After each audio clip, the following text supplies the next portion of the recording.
Mesiyata Deshmaya, Masechet Baba Batra, Daf Kuf Chaf Aleph. Nous commençons au milieu de la page. Tnan Hatam. Nous avons aujourd'hui un daf de Haggadah, un daf très facile. La Gemara nous rapporte une Mishnah Tnan Hatam. Nous avons enseigné là-bas dans Masechet Ta'anit. Amar Rabban Shimon Gamliel nous dit, c'est la fameuse Mishnah, Lo hayu yamim tovim le Israël, ki chamisha asar be'av u'kiyom ha'kippurim.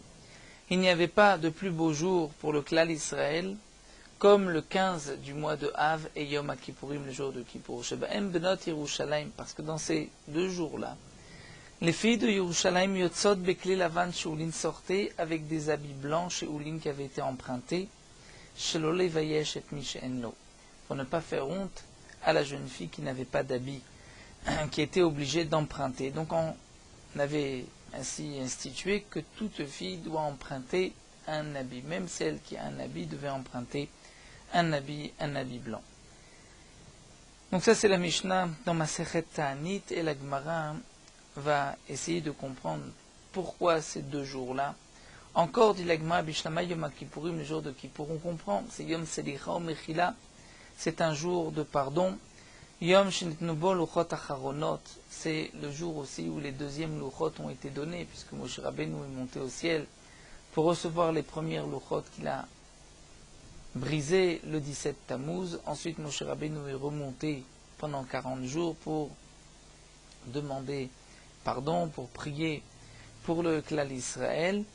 Moshe Rabbeinu est ensuite redescendu le 28 Av, donc 40 jours plus tard. Il a préparé les deuxièmes tables de la loi. Il est remonté le 29 Av, dit le Rashbam, et il est resté encore 40 jours jusqu'au jour de Yom HaKippurim où il est descendu, où la Kadosh Baruch Hu a agréé les tfilotes de Moshe Rabbeinu pardonnées au Béné Israël. Et c'est ce jour-là où Moshe Rabbeinu est redescendu avec les deuxièmes Luchot. Donc c'était effectivement un grand jour. Yom Slicha Mechila, Yom Shinmo Luchot Achronot, où les deuxièmes Luchot ont été donnés. Ela Chamisha Asar Be'av, mais demande la Gemara le 15 Av, Maïhi, en quoi ce jour était si particulier. Et la Gemara nous rapporte cette Sugia, puisque nous verrons par la suite le rapport avec l'héritage de Hasavat Nachala, comme nous l'avons étudié dans notre Sugia. Donc la Gemara explique, Amar Rabuda Mar Shmuel, Rabuda du nom de Shmuel, Yom Shehutru Shevatim Lavo Zebazé. C'est le jour où les tribus ont eu le droit de se mélanger, c'est-à-dire de pouvoir accomplir des mariages, se marier entre une tribu et une autre. Comme nous allons le voir, Maï des Rouges, quelle était la dracha, c'est-à-dire comment se fait-il que jusqu'à présent c'était interdit et ensuite c'était permis. Donc la dracha était la suivante, Zéadavar, c'est à propos de la Hasavat Nachala, comme nous avons vu, que l'héritage ne doit pas quitter une tribu pour aller dans une autre tribu. Donc c'est pour cela que Akadosh Baruch Hu avait ordonné que toute fille qui pouvait hériter, c'est-à-dire qui était fille unique, ne pouvait pas se marier avec un homme d'une autre tribu, de peur que l'héritage qu'elle recevrait de ses parents allait par la suite passer dans une autre tribu. Mais cette interdiction n'était que pour la génération qui est rentrée en Eretz Israël, à l'exception, comme nous l'avons vu, des filles de Tzelophrad, mais sinon c'était pour toute la génération. Et donc les Chachamim ont été d'Oresh Zéadavar, c'est-à-dire voici ce qu'Akadosh Baruch Hu a ordonné aux filles de Tzelophrad, comme c'est marqué dans le Pasuk, on apprend que pour toute la génération, il ne devait pas quitter sa tribu, mais davarze loye noeg la bedorze. Ce qui est marqué Zéadavar pour nous apprendre que cette chose-là de Sabat Nachala ne s'appliquait que pour cette génération, et pas pour les générations qui allaient suivre. Et donc nous dit le Rashbam, les Chachamim savaient que ce jour-là, les Shvatim ont pu se marier entre eux. Pourquoi ? Puisque ce jour-là, le 15 Av, c'était le dernier jour où il restait, jusqu'à ce jour-là, restaient encore des hommes de la génération de ceux qui sont rentrés en Eretz Israël, à qui était interdit la Savat Nachala. Donc là, à partir de ce jour-là, donc il n'y avait plus d'interdiction. Si on pouvait trouver encore un homme parmi ceux qui sont rentrés en Eretz Israël, il y avait aussi de la nouvelle génération. Et jusqu'à ce jour-là, on disait, celui qui est de l'ancienne génération, c'est permis, celui qui est de la nouvelle génération, c'est interdit. Donc nous dit le Rashbam, à partir de ce jour-là, il y a eu donc la nouvelle génération, et ils ont pu se marier entre eux, et c'est donc pour cela que c'était un grand jour. Une sorte de hardout dans le clan d'Israël, les tribus pouvaient se mélanger. Rabbi Bachana lui explique au nom de Rabbi Yochanan, Yom Sheutar Shevet Binyamin Lavo Bakal. C'est le jour où le Shevet Binyamin, à l'époque de Pilegesh Begiva, dans Shoftim, a pu rentrer dans le Kaal, dire-t-il, puisque c'est marqué dans le Pasuk, donc on connaît dans le Sefer Shoftim, après l'histoire de Pilegesh Begiva, de cette Pilegesh qui avait été tué par le Shevet de Binyamin. Les Bnei Israël sont rentrés en guerre contre le Shevet de Binyamin, il ne restait que 600 personnes de cette tribu. Et les Bnei Israël de l'époque avaient juré, dit-il, Veish Israël Nishba Bam Mitzpah, donc chaque Israël avait juré à Mitzpah, les morts, Ish Mimenu Luiten Bito le Binyamin Leisha, que personne d'entre nous ne donnera sa fille au Shevet de Binyamin en mariage. Et donc à partir de ce jour-là, Shevet de Binyamin a pu se marier. Maïdarouche, qu'est-ce qu'ils avaient été d'Oresh? Ils avaient été d'Oresh, Ish Mimenu, Mimenu Velo Mibanenu, c'est-à-dire l'interdiction était seulement pour nous, nous qui avons juré, mais pas pour nos enfants. Et donc leurs enfants pouvaient donner leur fille en mariage au Shevet de Binyamin, et donc ça c'était le 15 Av que cette dracha s'est faite, qu'elle a été acceptée, c'est donc pour cela que c'était un grand jour. Et comme l'explique le Rashbam, il n'y a pas de marloquette ici entre les Amoraïm. L'un rapporte ce point-là, l'autre un autre point, chacun rapporte ce qu'il avait entendu de son maître.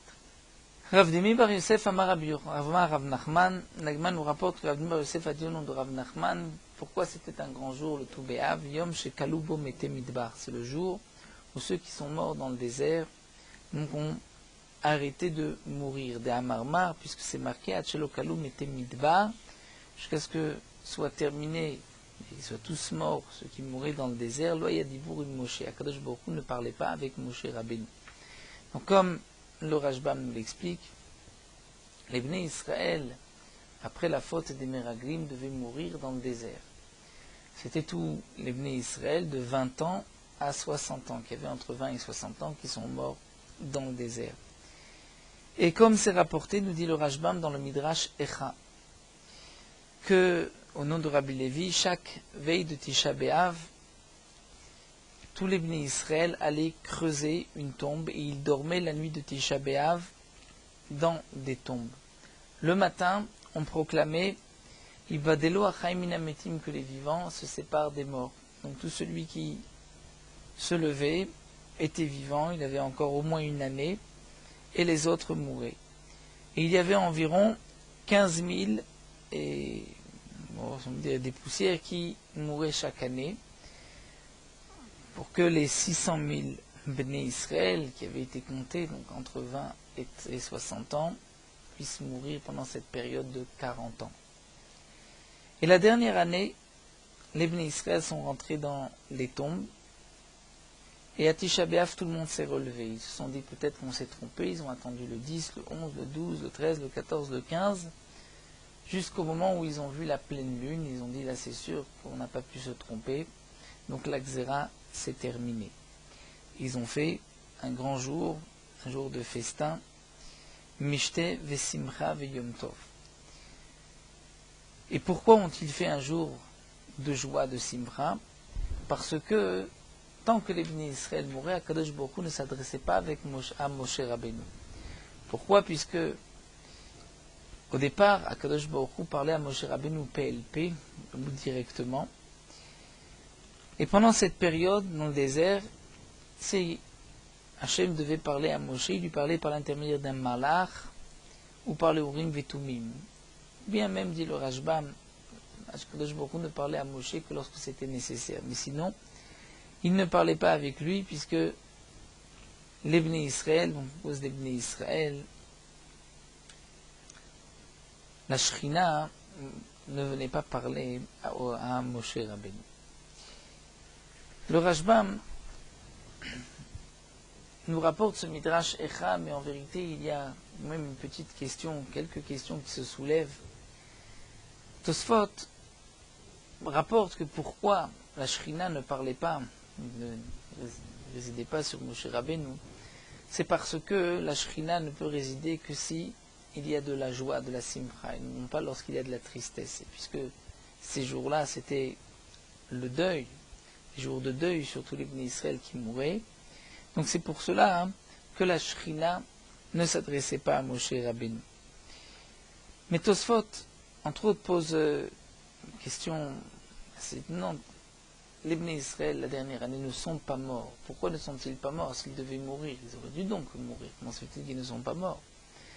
Si ce sont des Bnei Israël qui se sont trompés, ils pensaient qu'ils avaient à l'époque 20 ans, et qu'aujourd'hui, donc après 40 ans, ils ne savaient pas est-ce qu'au moment de la Xéra, ils avaient déjà eu 20 ans ou pas, donc ils étaient dans le doute, ils pensaient mourir, ensuite ils ne sont pas morts.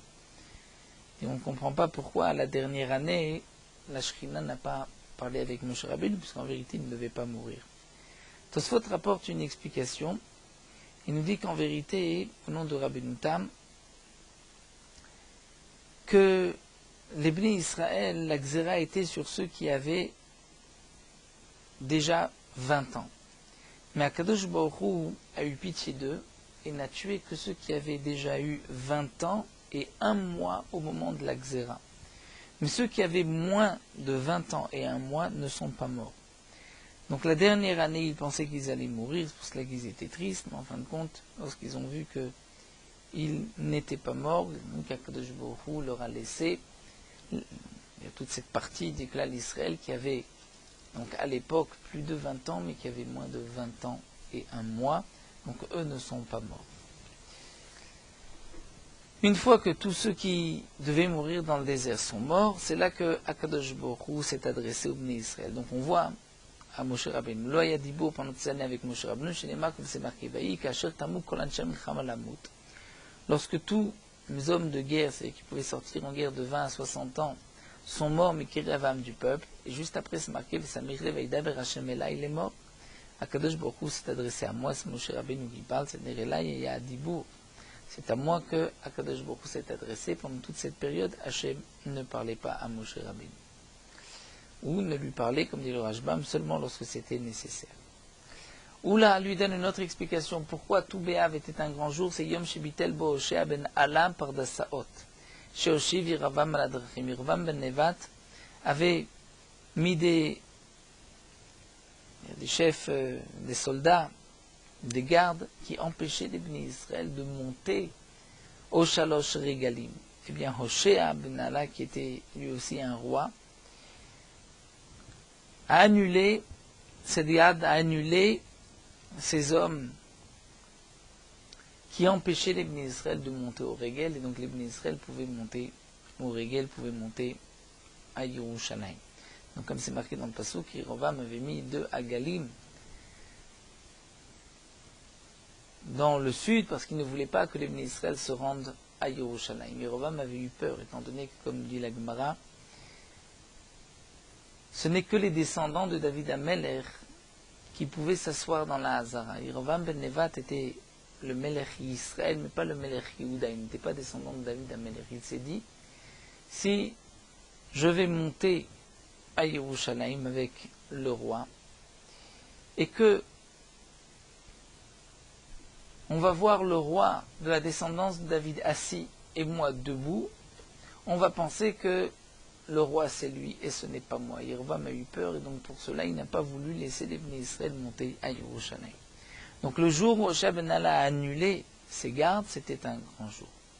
Rav Matna Amar, Rav Matna lui explique Yom Shinatnu Arugé Betar Likvura. Le 15 Av, c'est le jour où ceux qui avaient été tués dans la ville de Betar ont pu être enterrés. Et Amar Rav Matna, donc c'est la Gemara dans Nezakim, dans Gitid, la Gemara nous rapporte comment les hommes de Betar ont été tués et combien de milliers ont été tués.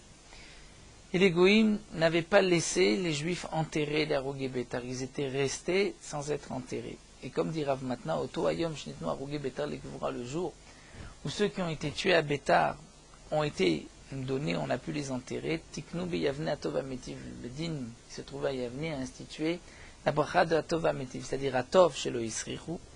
La Tov Ametiv du Birkat Hamazon, la quatrième bracha, Akadosh Baruch Hu était Tov, bon, parce qu'ils n'ont pas pourri, bien qu'ils n'ont pas été enterrés pendant longtemps, ils n'avaient pas pourri, vers Métiv, chez Nitnu les Gevura. Akadosh Baruch Hu était Métiv qui l'avait permis, il avait fait en sorte que les Goïms avaient laissé les Bnei Israël les enterrer.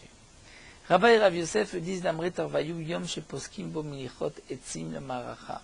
C'est un grand jour, parce que c'est le jour où on arrêtait de couper du bois pour la Maracha, c'est-à-dire pour le feu sur le Misbéar, puisqu'il y avait des familles qui offraient du bois.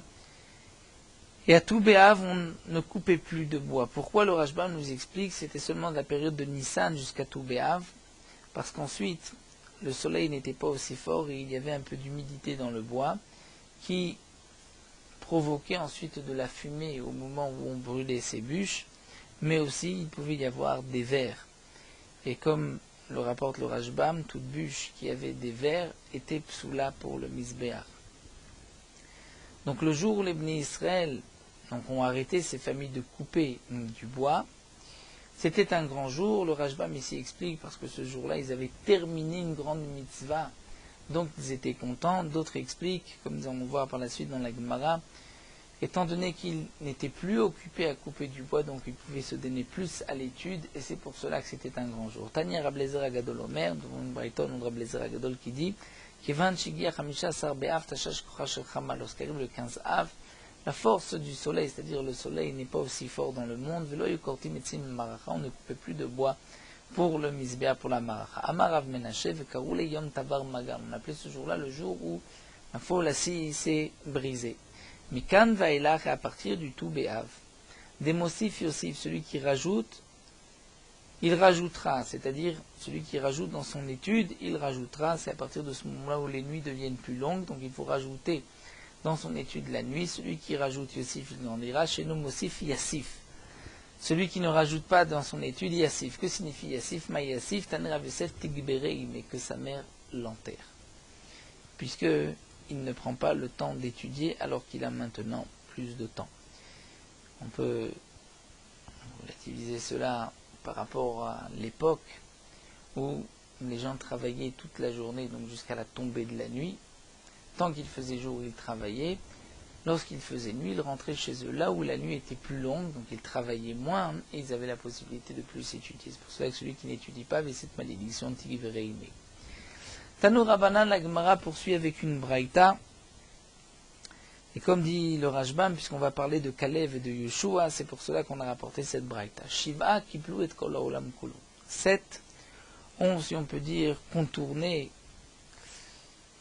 C'est comme une sorte de que l'on pliait. Ils ont contourné le monde entier. C'est-à-dire, nous explique la Gemara,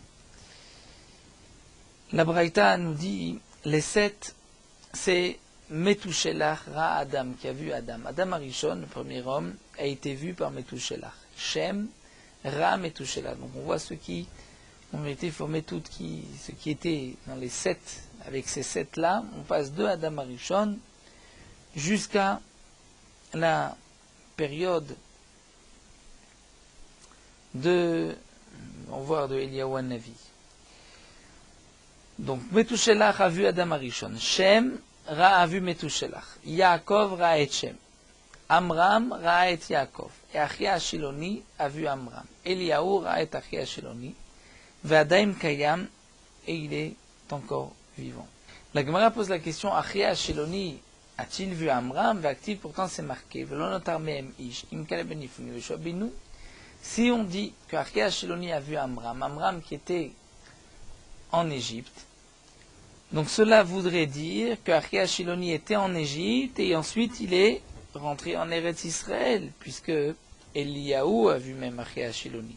Pourtant le Passouk dit qu'il n'y avait que Kaleb ben Yifuni Yoshua binu qui ont survécu les morts du désert. Amar Avamnuna, Rav Hamnuna nous dit, le Nigzera Gzera al Shifto Shel Lévi. La réponse est simple, Achia Shiloni était un Lévi. Et la Gzera n'était pas, donc ceux qui sont morts dans le désert, n'était pas sur Lévi dirtiv, comme c'est marqué par Midbar Azeh Yipelu Pigrichem. Vechol Pikudechem, Lekol Misparchem, Ben Esrim Shana Vamala. Donc là, que je vous ai dit, vous allez tous mourir ici, tous ceux qui ont été comptés à partir de 20 ans. Mishim Pikudav Ben Esrim, c'est seulement ceux qui ont été comptés, donc on Ben Israël à partir de l'âge de 20 ans. Il y a ce Shevet Lévi, Shmuel Ben Shloshim, alors que le Shevet de Lévi est compté dans la Torah seulement à partir de 30 ans. Deux explications dans le Rajbam, ou de 30 jours ou de 30 ans. Ici, le Rajbam préfère dire de 30 ans. Donc c'est vrai que le Shevet Lévi n'a pas été condamné par donc, la peine des Meraglim de mourir dans le désert, étant donné qu'eux ne faisaient pas partie de ceux qui ont été comptés entre 20 et 60 ans, puisque eux, leur compte commençait de 30 à 60. La Gemara continue Mishar Shvatim Loaïel, mais il n'y avait pas eu non plus des autres Shvatim qui étaient en Égypte, dans le désert, ne sont pas morts et sont rentrés en Eretz Israël. Vatania, pourtant nous avons une braïta, Yair ben Menaché. Ou Machir ben Menaché, Noldo bimé Yaakov. Yair et Machir ben Menaché sont nés à l'époque de Yaakov, Velometot Shenechnesu Israël. L'arrêt ne sont morts que lorsque les Bnei Israël sont rentrés en Eretz Israël, chez Nema, comme c'est marqué dans le Passouk. Vayakum mehem anshe Haï, Kishloshim veshisha ish. Les hommes de Haï ont frappé les Bnei Israël, ont frappé comme 36, Keshloshim veshisha ish. Que signifie Shloshim veshisha ish? Vetania, Shloshim veshisha mamash verabuda. Pour Rabuda, ils ont vraiment frappé, tué 36 personnes. Amalo Rabbi Nechemia vechinemar Shloshim veshisha, ce n'est pas marqué, ils ont tué 36 Shloshim, c'est marqué Keshloshim, Marela Keshloshim veshisha. Et là, Ze Yair ben Menaché. Il s'agit de Yair ben Menaché chez Shakoul, Kerubash Sanhedrin, qui était équivalent, qui était comme la majorité du Sanhedrin, le Sanhedrin de 71, donc la majorité c'est 36. Donc Yair ben Menaché, qui est né en Égypte, qui a vu Yaakov Avinu, est quand même rentré en Eretz Israël, il a été frappé par les hommes de Haï. Pourtant, le Passouk nous a dit que tous les Bnei Israël sont morts dans le désert. Et là, Amar Avachab Yaakov, lo nixera gzera, lo al pachot ben Ezrim, lo al yeter ben Shishim. Avachab Yaakov nous dit de la même manière que il n'y avait pas eu de Xéra pour ceux qui avaient moins de 20 ans, il n'y a pas eu non plus de Xéra pour ceux qui avaient plus de 60 ans à l'époque des Meraglim. Et donc, on va dire que Menaché avait plus de 60 ans lorsqu'il y a eu la Xéra, donc lui qui a vécu longtemps n'est pas mort dans le désert. Comme on le voit dans le Passouk, Lo Pachot Ben Esrim, ce n'est pas ceux qui étaient moins de 20 ans, Dirti, mais Ben Esrim Shanavamala, dans le Passouk c'est marqué, ce sont ceux qui avaient 20 ans. Velo alietem ben shishim, pas ceux qui avaient plus de 60 ans au moment des Meraglim, parce qu'on apprend Gamar Vamala Mechin, c'est marqué Vamala.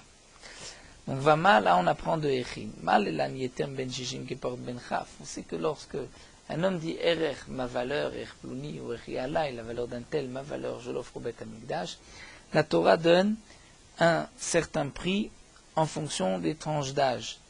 Et donc il y a une tranche d'âge entre 20 et 60. Et donc de la même manière que là-bas, celui qui a plus de 60, il donnera moins, c'est-à-dire sa valeur est moins que celui qui est entre 20 et 60. C'est-à-dire on veut dire que Yetem Ben Shishim c'est comme moins que 20.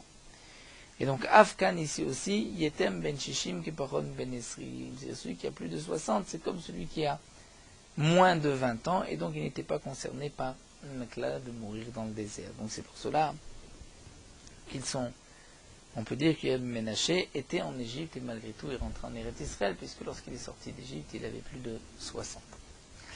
Voilà, nous allons nous arrêter ici à Ibaïléou.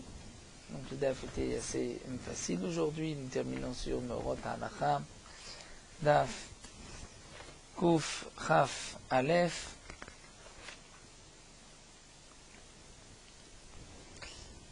Donc les dynimes, on continue avec les dynimes de Yerusha. Un homme qui veut faire don de ses biens à ses enfants ou à ses proches ou à ses amis, sans respecter l'ordre d'héritage de la Torah, et il ordonne avant sa mort de faire un cadeau. Il dit qu'on donne tel champ à un tel. Et dans le cas où il y a eu un kinyan, il a levé un kinyan, il s'est engagé, là la matana appartient effectivement à ce un tel, et ses paroles seront accomplies. Même s'il donne tous ses biens dans son testament avec un kinyan, il donne un tel, il ne laisse rien à ses enfants, à ses héritiers, ces paroles sont valables. La raison de cela, c'est seulement lorsqu'on partage ses biens à d'autres, et on donne sous forme de Yerusha, d'héritage, que on ne tient pas compte de ces paroles, comme nous l'avons vu, puisque la Torah dit que c'est ainsi qu'on doit hériter. Lui veut dire non, je ne veux pas aller dans le sens de la Torah. Il ne peut pas maintenir le mashkatouv Torah. Et si un homme fait don de ses biens, là il pourra, puisqu'un homme peut donner ses biens de son vivant à qui bon lui semble, il peut même donner à une fille parmi les garçons, et même à un étranger. Dans le cas où un homme fait don de ses biens à un autre, à celui qui n'est pas son héritier, les Chachamim ne sont pas contents de cet anaga. Même si les héritiers ne se conduisent pas bien. Donc ils préfèrent donner ses biens à un autre. Non, les Chachamim ne sont pas contents. On ne sait pas si, même si lui n'est pas, même peut-être que ses enfants, donc les petits-enfants, les arrière-petits-enfants seront mieux, au contraire. Il mieux leur faire profiter de cet héritage. Même si un homme donne son argent à la tzedaka et ne laisse pas à ses enfants, avant de mourir, il préfère tout donner à la tzedaka et pas à ses enfants, les Chachamim ne sont pas contents de cette conduite. Mais malgré tout, même si ce n'est pas une bonne conduite, s'il le fait, eh bien, on accomplira ses paroles. Midat Chassidut est de ne pas venir témoigner au moment d'un héritage, d'un testament, lorsqu'un homme veut enlever l'héritage de ses héritiers pour donner à une personne qui ne fait pas partie de ses héritiers. Même si